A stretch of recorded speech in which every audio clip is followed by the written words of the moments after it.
Bem-vindo, amigos do Esquema Tático.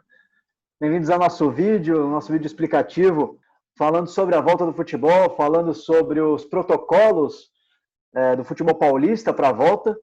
Dia 22/7, quarta-feira, data do derby, que reinicia o Campeonato Paulista, e a gente vai debater hoje um pouco sobre as precauções e os protocolos que o Estado de São Paulo vem tomando, né? Ou obrigou a federação a tomar, para que o futebol pudesse ser retomado, pelo menos na Série A1.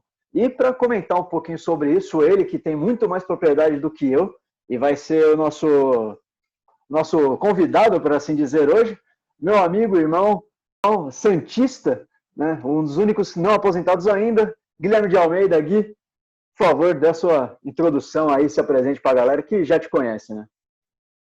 Bom, bom dia, boa tarde, boa noite a todos os ouvintes, agora aos que nos assistem do Esquema Tático, né? Aos espectadores. Né? Eu sou Guilherme, meu nome completo é Guilherme de Almeida Moraes, eu tenho 25 anos, sou farmacêutico formado pela Faculdade Oswaldo Cruz, tenho pós-graduação lato sensu em transplante e captação de órgãos, até por isso eu estou com a minha camiseta da doação de órgãos aqui, do Dia Internacional, que é dia 27 de setembro, e atualmente trabalho num hospital da rede privada que está recebendo casos de coronavírus aqui uma cidade próxima a São Paulo. Né? Indo ao protocolo, nós temos algumas questões que foram delimitadas para o estado de São Paulo, né? Especificamente. Né? Uma delas foi a limitação de pessoas por jogo, né? Não serão disponibilizados lugares para espectadores, só para pessoas que vão trabalhar diretamente com o evento, né? Sendo eles pessoas do jogo mesmo, o auxílio, né? Então, segurança, roupeiro, ambulância, enfim, esses profissionais de apoio e a equipe de imprensa, né? Um total de número de 193 pessoas no máximo por jogo, e cada pessoa que vai ser que estará presente no jogo, ela tem que se submeter a um teste do corona em 48 horas antes do jogo, né? Para evitar ao máximo que tenha algum caso que não tenha sido notificado, né? Ou então alguém que tenha um contato que tem um contato nessa janela não seja transmissível, né? Então é basicamente isso o protocolo, né? Pura e simplesmente falando. Ah, perfeito, Gui. Falando um pouco do texto que a gente escreveu para o blog, né, nessa semana, quem teve a oportunidade pode deixar os comentários, tanto no Facebook quanto nas nossas outras redes sociais, Instagram, YouTube. Você comenta muito, né? A gente comentou muito, falou sobre a volta do futebol em alguns outros estados, como Rio, como Santa Catarina. Qual é o impacto e qual que é a possibilidade que você vê de o futebol paulista seguir pelo mesmo caminho que Santa Catarina seguiu, onde foi novamente suspenso o campeonato por conta de uma nova onda de contaminação dentro das próprias equipes? Queria que você comentasse um pouco disso, se é possível, como você vê essa possibilidade aqui em São Paulo. Sim, deixando bem claro que o estado de São Paulo hoje, né, ele está numa leve descendente de casos, não é muito acentuada, mas é uma leve descendente, tendo em vista que a gente já teve uma média semanal de casos entre 8 e 9 mil casos por semana no estado. Agora a gente está com uma média próxima a 7 mil, o que não é algo muito baixo, né? Ainda 7 mil casos por dia ainda é muita coisa, né? Mas estamos numa descendente, né? Não gosto de colocar bem entre aspas isso, só que ao mesmo tempo a gente tem uma flexibilização de uma forma geral no estado de São Paulo, né? Principalmente, né, respeitando as zonas de maior infecção, só que eu atento muito ao potencial de transmissibilidade do coronavírus, né? a gente viu que, né, o jogo, eu vou citar o jogo da Atalanta contra o Valência. Eu peguei um artigo da revista Artroscopia, Medicina Esportiva e Reabilitação, esse é o título em português dela, né, uma revista americana. Eles pontuaram que aquilo lá foi uma bomba biológica para a proliferação de novos casos naquela região de Bérgamo, né, e também na Espanha, né, que foram os dois principais locais da Europa que foram afetados pelo coronavírus. Então, um evento esportivo propiciou toda essa contaminação, todo esse problema, um evento esportivo, né?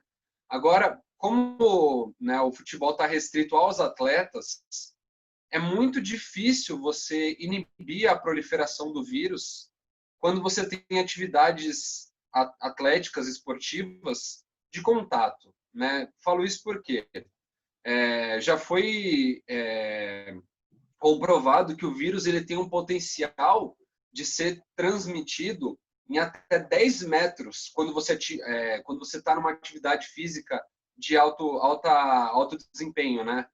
Por que isso? Quando você vai, né, você está fazendo o seu movimento, você pode estar suando e estar expulsando as gotículas, né, em até 10 metros no seu diâmetro, né, então no seu raio. Então, isso é um potencial muito grave, tendo em vista que os jogadores eles não usam máscaras durante a prática esportiva, ficaria até meio difícil, realmente, você jogar um futebol com uma máscara, né? Mas, Claro. enfim, é uma questão muito complicada e eu acredito que é muito possível, agora sendo um pouco pessimista, é muito possível que o Estado de São Paulo ele tenha realmente essa regressão e volte a paralisar, tendo em vista as flexibilizações e tendo em vista esse risco de contaminação, porque é muito possível que, né, por conta dessa questão que eu já falei do aerossol, uma pessoa estando contaminada num treino, ela pode contaminar o grupo inteiro. Uhum. Né? Mesmo eles fazendo exames periódicos, né, durante os treinos, o risco existe, né, porque a pessoa ela não, o jogador ele não se limita só a jogar futebol e ir para casa e ficar isolado, né, isolado mesmo, né. Ele tem a família dele que pode exercer alguma atividade laboral, alguma atividade empregatícia, né. Ele tem contato com outras pessoas na vida dele, com o empresário dele, com quem quer que seja do staff, né. Ele sai, então ele está suscetível a ser contaminado e a contaminar os colegas dele. Então, eu pouco encorajo a volta dos esportes no momento atual, principalmente no Brasil, né? Isso tem sido bastante discutido, né? Virou tema de polêmica até. Infelizmente, a gente tem uma grande polarização desse tema, né? E um tema que, ironicamente, não deveria ter, já que a gente está falando de saúde e vidas humanas no final do dia, né? Mas eu queria que você comentasse um pouco mais, cara, da possibilidade desse vírus sair do futebol, da bolha do futebol que está tentando ser criada, né? Até você mesmo comentou de trazer os jogos aqui para São Paulo, o Canindé vai receber uns jogos, os estádios tanto do Nacional quanto do Juventus também. A possibilidade desse vírus escapar e ir para as famílias desses jogadores, para o staff desses jogadores, e isso, em uma última medida, causar um pioramento nas condições, né, de São Paulo que vem saindo dessa descendente. Sim.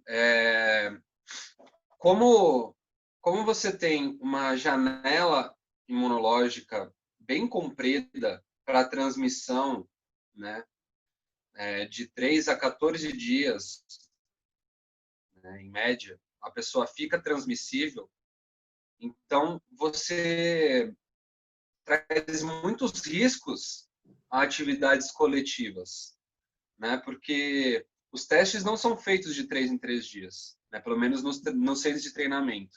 Eles são feitos com uma periodicidade um pouco maior. Então, pessoas assintomáticas que têm uma carga viral mais baixa, teoricamente, porém, quando submetidas a um exercício de alta intensidade, eles aumentam. Um exercício de alta intensidade, por si só, ele aumenta a inflamação da pessoa naturalmente, né? Você precisa de uma vasodilatação, isso também aumenta a,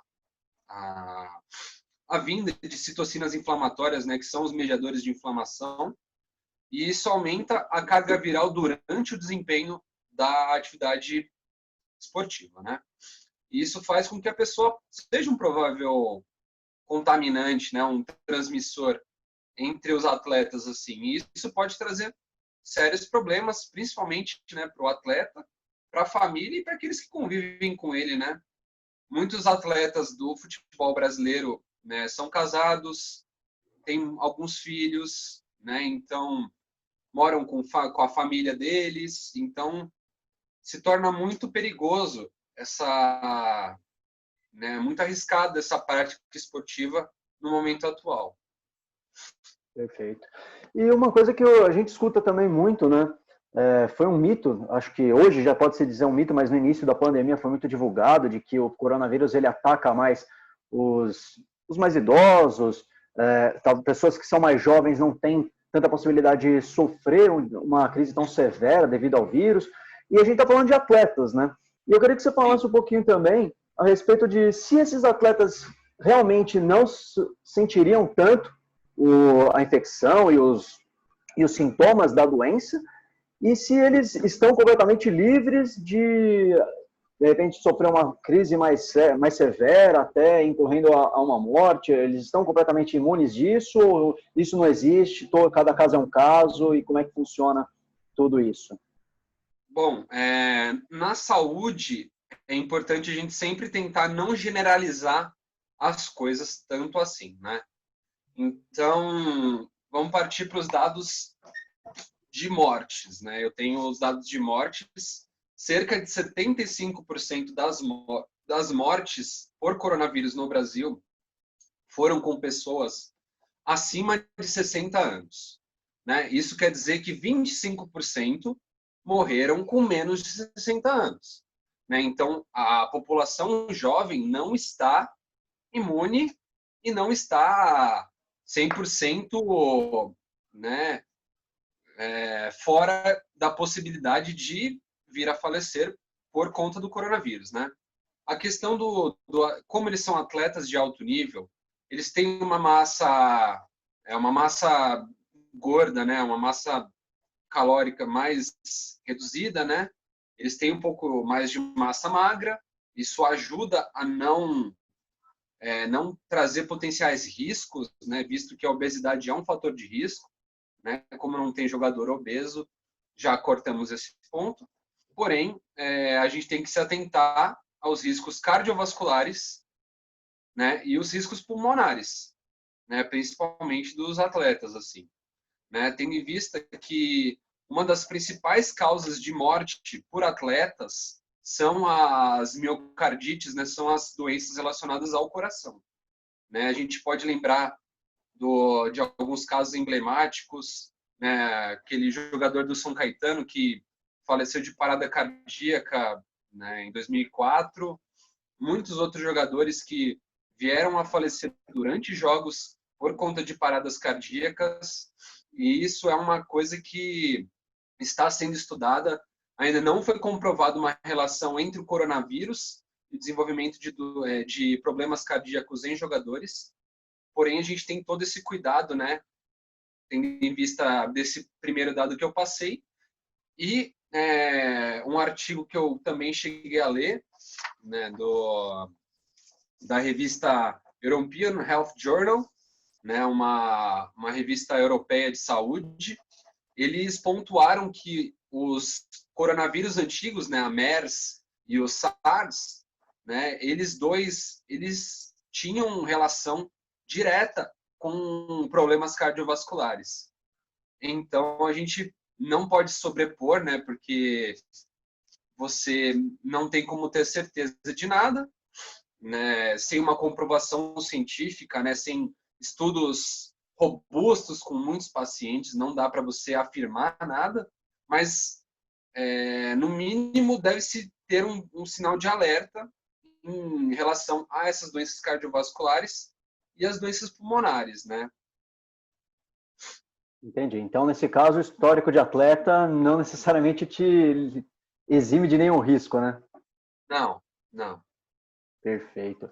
Bem, Gui, acho que antes da gente passar para as perguntas, uma última dúvida que pode ocorrer no público em geral, como é que vai funcionar a divisão por zonas, né, que está previsto no protocolo? No texto a gente fala de uma divisão de 3 zonas diferentes, como é que vai funcionar isso dentro do estádio? E uma outra pergunta que eu acho que também vale a pena, e a gente até estava discutindo antes de começar mesmo esse bate-papo, como você acha que vai ser a, como você acha que vai ser o impacto da volta do futebol no resto das pessoas, né, que não estão envolvidas diretamente no esporte? Aquilo a gente conversava de você chamar de repente algum vizinho para ver o jogo, as pessoas vão. Existe essa possibilidade das pessoas realmente furarem a quarentena para chamarem a galera para ver um jogo, se reunir para ver um jogo, que é o que a gente gostaria de evitar? Sim. Bom, vou começar, vou fazer em ordem essa resposta, né?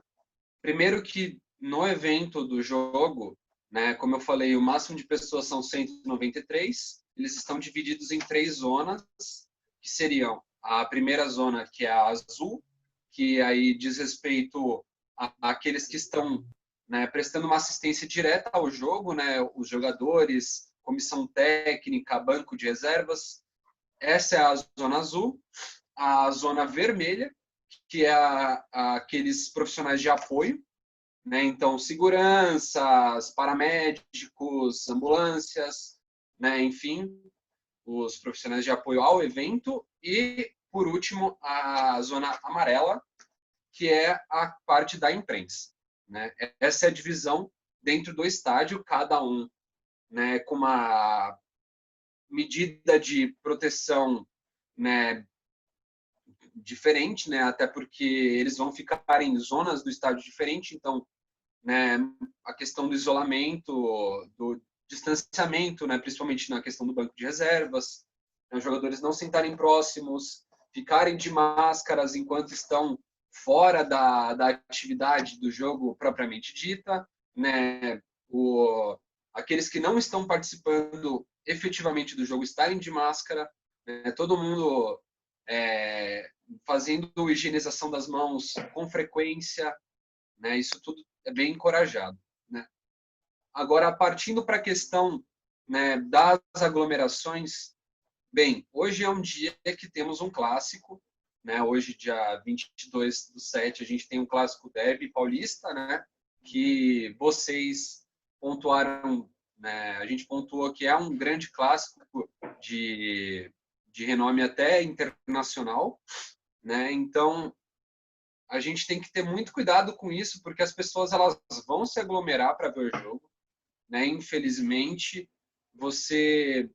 a gente está há mais de 3 meses, né, de quarentena, então é compreensível que as pessoas estejam com saudade dos amigos, estejam com saudade de fazer atividades junto com os amigos, né? Então, o futebol é um esporte que reúne muitas pessoas, né? Que é um esporte caloroso, né? Que as pessoas gostam de ver juntas e vai ser inevitável e, infelizmente, né?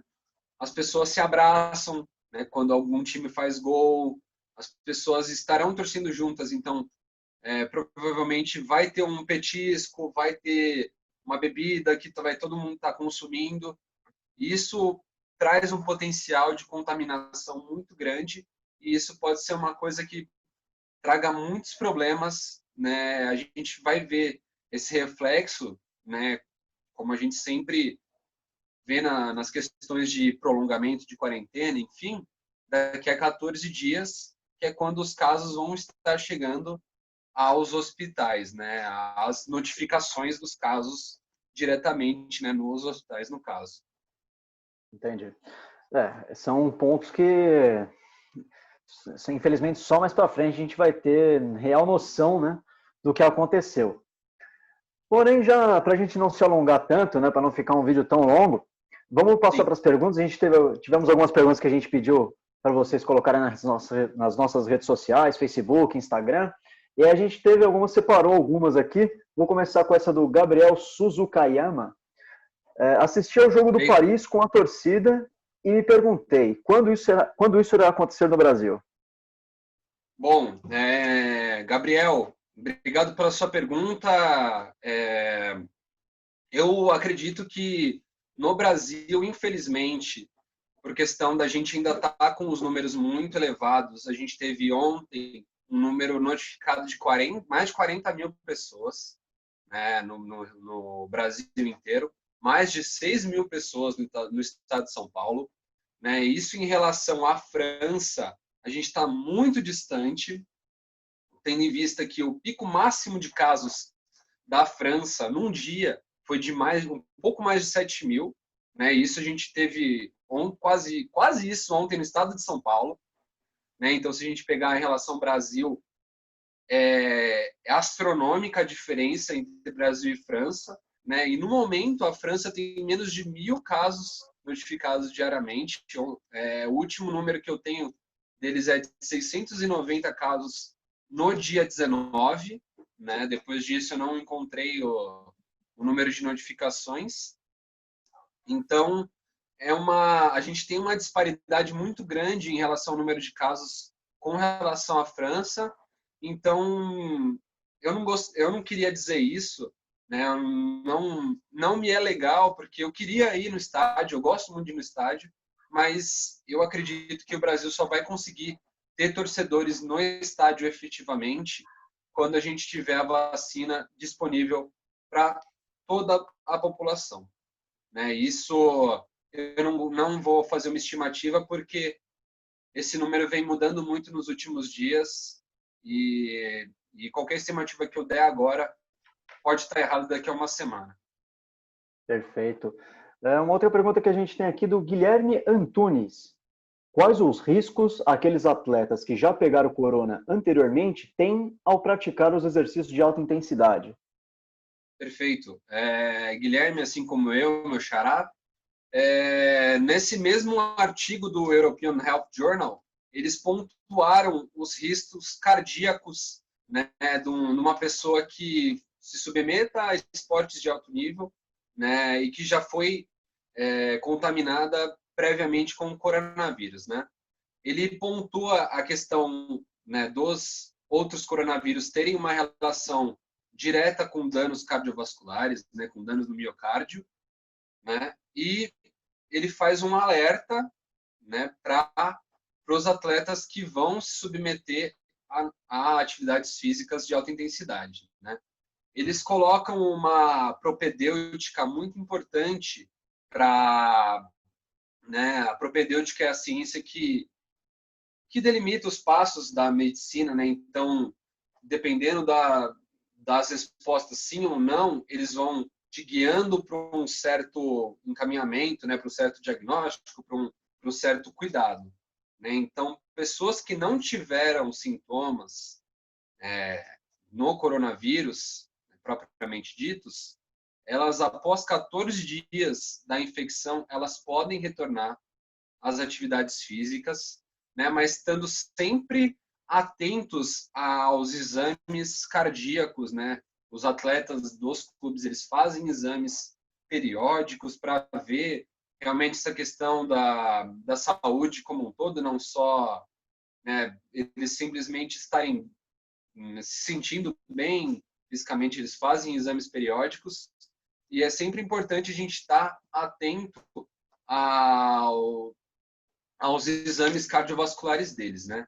Tem algumas questões, aí pegando um pouco mais na questão dos exames propriamente ditos, que alguns exames cardíacos, eles são alterados somente da pessoa fazer uma atividade física. Né? Por quê? Quando você faz uma atividade física de alta intensidade, você faz uma lesão natural aos vasos, ao miocárdio, né? E isso libera algumas proteínas, algumas citocinas inflamatórias. Né? Cito elas, a troponina, que é um marcador biológico de lesão cardíaca, né? E ela é muito usada principalmente no diagnóstico de infarto, né? Mas ela pode ser escalonada para outras lesões do miocárdio, né? Além do infarto, né, propriamente dito. Né? Mas ele pode dar muita questão de falso negativo, porque como eu pontuei, você pode ter uma lesão miocárdica prévia, né? Um atleta que foi, né, submetido ao coronavírus, ele pode ter um risco de ter uma alteração na coagulação dele, então isso é uma coisa muito grave, tem que ser monitorada, e alterações neurológicas, né?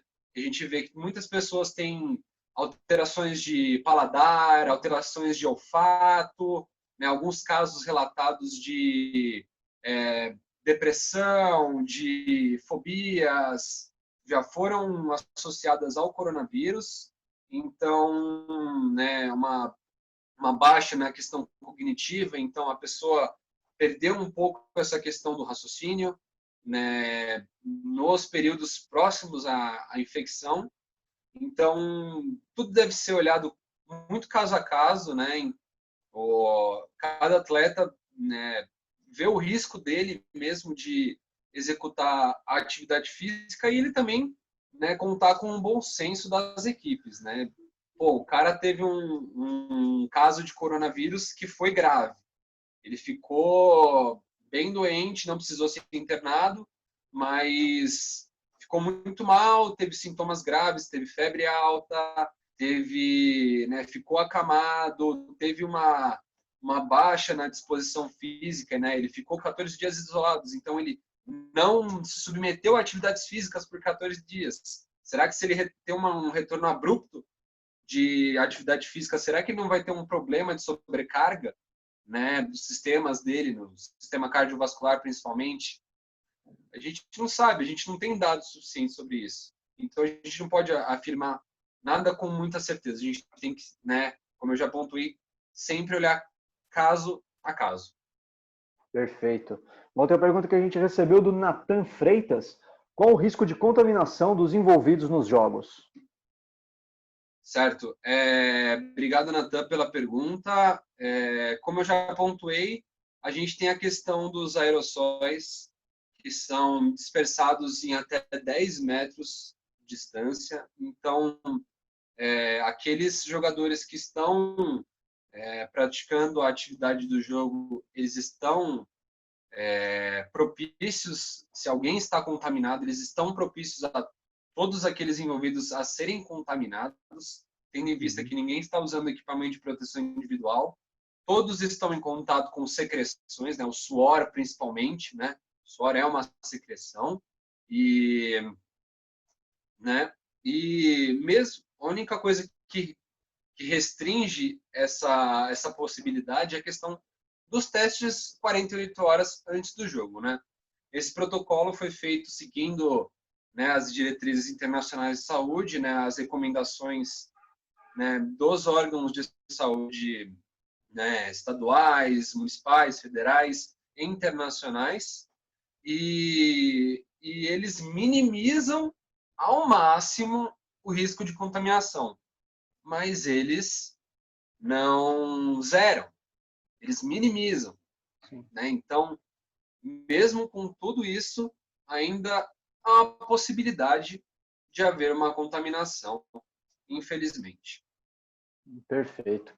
E aí uma última pergunta, acho que um amigo nosso comentou, Franco Visotto, Certo? mandando: Gui, o uso de canabinoides ou extrato de cannabis sativa pode ser utilizado como tratamento adjuvante na Covid-19 devido ao efeito da broncodilatação? Acho que essa aí você consegue matar no peito e sair jogando, né? Bom, um abraço para o Franco, nosso amigo, né? Os canabinoides, eles não têm uma ação comprovada para o coronavírus propriamente dita. Tem algumas ações feitas principalmente no Canadá, onde o uso da cannabis, tanto medicinal quanto recreativa, é liberado, né? Lá tem estudos com diversas variedades da cannabis sativa e não tem nenhuma comprovação, né, propriamente dita, que isso seja um adjuvante. A gente deve lembrar que no Brasil, por não ser um ato legalizado, a gente recentemente só teve um produto à base de canabidiol liberado pela Anvisa, né? E ainda assim com um uso muito restrito para algumas doenças não envolvendo o coronavírus, né? Então, a cannabis como uso recreativo no Brasil ainda é, de certa forma, proibida, e por conta disso a gente não tem um controle de qualidade dos produtos, né, da cannabis que chega no Brasil, né, para consumo. Né? Ela é feita muito em relação a tráfico, né, a formas ilícitas de distribuição, e isso acaba prejudicando a questão do controle da qualidade. Então, a gente pode ter muitos contaminantes na cannabis que a gente tem aqui no Brasil, que as pessoas consomem, né? Não há como minar esse consumo, né? Juntando-se a isso, o fato da maioria das pessoas que fazem uso de cannabis, elas também fazem o consumo de tabaco, né? E o tabaco, ele é um potencial agressor ao Covid-19, tendo em vista que ele pode interferir também com essa questão de coagulação, com a questão, né, das doenças cardiovasculares. O tabagismo está muito relacionado a doenças cardiovasculares. Então, como profissional da saúde, eu não indico nem como profilaxia, nem como um adjuvante no tratamento do coronavírus. Eu até diria que seria algo a se evitar. Justo. E aproveitando que a gente está falando de profilaxia, há algum remédio hoje que você pode utilizar como profilaxia a uma infecção ou a atenuar os possíveis sintomas de uma infecção hoje? Existe alguma coisa nesse sentido ou tudo que é conversado, falado, não tem nenhuma comprovação? Até o momento, a gente não tem nenhuma comprovação científica de profilaxia, né? Infelizmente, algumas pessoas estão fazendo uso da hidroxicloroquina e da ivermectina como profilaxia, né, por recomendações que não vale a pena mencionar aqui, né, que não são recomendações médicas, tendo visto bem claro, não tem uma comprovação científica. Então, a melhor profilaxia, né, coloco entre aspas, que a gente pode fazer é máscara, né, e tentar manter a sua saúde de forma integral, né? Então, uma saúde física, né, realizando exercícios físicos de baixa, média, alta intensidade, nem tanto para uma pessoa que não seja um atleta, né, mas principalmente de alta e de baixa e média intensidade, né, você procurar fazer uma alimentação saudável, né, e também a questão da saúde mental, ela é muito importante, porque já é comprovado que a saúde mental ela pode trazer você a uma deteriorização da saúde como um todo, né? Não só a questão depressiva, mas ela pode trazer danos vasculares, danos cerebrais além do psicossomático, né? Entre outros danos que podem ocorrer no corpo, né, de uma pessoa que tenha uma doença de causas mais psíquicas, né? Então, a gente tem que ter muito cuidado quanto a isso, né? Sempre tentar manter uma saúde integral, né? Perfeito. Então, Gui, acho que é isso. Pelo menos eu acho que foi uma baita de uma conversa bacana que a gente teve aqui, bastante esclarecedora. A gente conseguiu abordar bastante tópicos e, sem dúvida nenhuma, conseguimos levar alguma informação para o pessoal que nos assiste e nos acompanha. Uma última coisa, você comentou bastante a respeito de estudos. Se você puder deixar eles, disponibilizar eles em algum lugar, ou então comentar quais são os estudos em qual você se baseia, para o pessoal também que tiver um interesse em ir atrás, entender um pouco mais, ter esse acesso também. Claro, a gente pode deixar os estudos que eu peguei para responder as questões nos comentários, né, na descrição do vídeo, né, mas eu já citei o European Health Journal, né, que é uma revista de saúde europeia. Eu peguei também o Journal of Sports and Health Science, que é uma revista americana de esportes e saúde, né? E a revista de artroscopia, medicina esportiva e reabilitação, também é uma revista americana. Eu traduzi esse título da revista, né? Mas a gente pode pegar, né, principalmente a questão da Organização Mundial da Saúde, né? Acho que a questão a Oxford, ela tem disponibilizado, a revista de Oxford tem disponibilizado muitos textos sobre o coronavírus, né? E as sociedades de infectologia, principalmente brasileira, a sociedade de infectologia brasileira é muito forte, né? Liderada pela doutora Flávia Machado, que é uma das maiores especialistas em sepse do mundo, que eu tive a oportunidade de conhecer na Unifesp, que é uma médica extraordinária, né? A gente pode pegar as revistas de epidemiologia, que tratam principalmente em rastrear as redes de contaminação, né? Então, determinar aonde estão acontecendo os casos para a gente conseguir isolar as pessoas que estão se contaminando, né, nas regiões, e conseguir, de certa forma, frear a proliferação da doença. Então, todas essas são boas recomendações, né, mas a gente vai deixar esses 3 artigos que eu peguei, principalmente, para basear as minhas respostas aqui no dia de hoje, na descrição, nos comentários do nosso vídeo, né, quando ele for disponibilizado para todos. Não, perfeito. Acho que com isso a gente cobre quase todo o assunto, né? Muita coisa para a gente tratar num vídeo só, mas acho que por hoje devo fazer um bate-papo bem bacana. E você tem alguma consideração final antes da gente encerrar? Alguma última coisa, uma última mensagem? Abraços para alguém? Não sei. Eu gostaria de dizer, queria agradecer a oportunidade de a gente estar falando sobre isso. Eu gosto muito de falar sobre saúde, eu tenho um certo quê de professor, eu gosto muito dessa questão de transmissão de conhecimento. Eu acho que o conhecimento nunca é suficiente, a gente sempre tem que estar disposto a aprender mais, a conhecer mais sobre os diversos assuntos.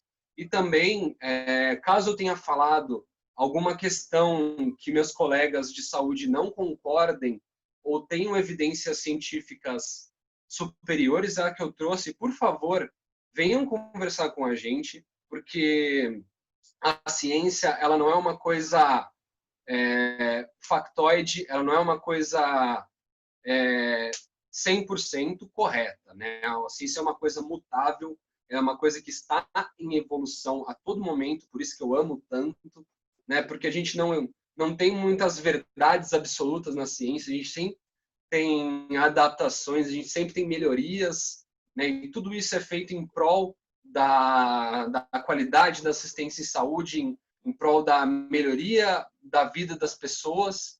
Então, esse é o meu aviso, né? Então, se alguém tiver alguma pontuação a fazer, por favor, faça. Eu ficarei muito feliz, né, se eu tiver algum feedback dos meus colegas em saúde. Demais, eu queria dar um abraço a todos que estão nos vendo, nos ouvindo, né, e um abraço especial às pessoas que estão aqui na minha casa, minha mãe, meu irmão, que estão compartilhando esse momento de pandemia comigo e estão, de certa forma, se expondo, né, porque, como eu disse, eu trabalho na assistência direta aos pacientes com coronavírus. Então, teoricamente, eu sou um potencial transmissor, né, mais factoide, né, do coronavírus em relação a eles que não desempenham atividades que estejam diretamente relacionadas ao coronavírus. Perfeito. Então, pessoal, acho que é só isso. Pessoal que gostou, clica no gostei, deixa o seu like, compartilha o vídeo, segue a gente no canal, toca o sininho da notificação, que vocês vão sendo sempre notificados quando a gente posta algum vídeo novo para vocês. Mas agradecer mais uma vez todo mundo que nos acompanha. Deixe seus comentários aqui também, deixe seus comentários em todas as nossas redes sociais. E Agradecer novamente, sempre ressaltando que a gente faz esses programas para se divertir, mas também para vocês. Então, grande abraço a todos, até a próxima e bom proveito a todos, né, já que hoje tem Derby Paulista, né, hoje quarta-feira. Um grande abraço a todos e até mais.